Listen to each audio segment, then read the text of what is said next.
guys, another day, another video. So for today's video is mag-DIY na po taog costume inspired by Tinkerbell. So mag-draw lang taog 8 pairs nga petals. So 4 ka long petals o 4 pod ka gagmay nga petals. So after na to ani nga i-draw, so i-cut ni nato para ato na pod siyang tahion. So ang nagasto nato ani guys is only 100 pesos kay 85 pesos ang tela. Then nagpalit pud ta og thread nga the same color sa atong tela para dili siya halata ang iyahang thread inagtahi niya. So ganahan mo makales nga naa mo yung mga costume for your kids, pwede ra mo kaayo mag DIY kay ug mag online mo order ani guys is dili siya mo below 200 pesos. So mas okay og mag DIY kay makales gyud ta sa ato ang magasto. So ato lang ni siyang hinay-hinayon og gama para makagamit ta sa ato ang costume. So nahuman na to og cut, ready na atong tahion ang ato ang petals guys para sa iyahang skirt. So ato lang ni siyang tahion.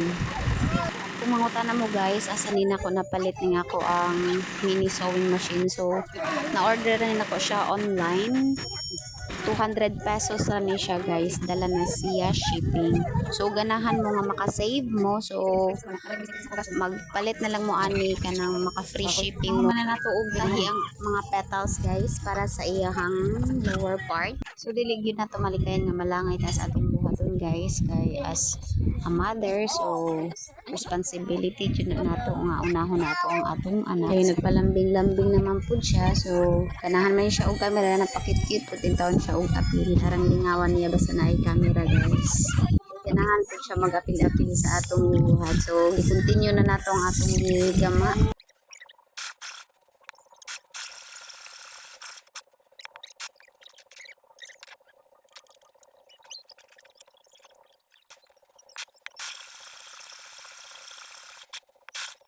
So finally guys, nahuman na gyud nato og tahi ang ato ang DIY costume nga Tinkerbell. So mao na ni siya ang atong nagama guys. So ang back details ani is bangan-bangan ang likod ani niya.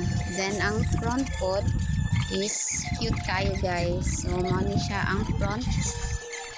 So ato lang ni i-fix ang back para makita po din yung unsa ang style sa likod ani. Thank you so much guys for taking your time watching my videos. God bless everyone.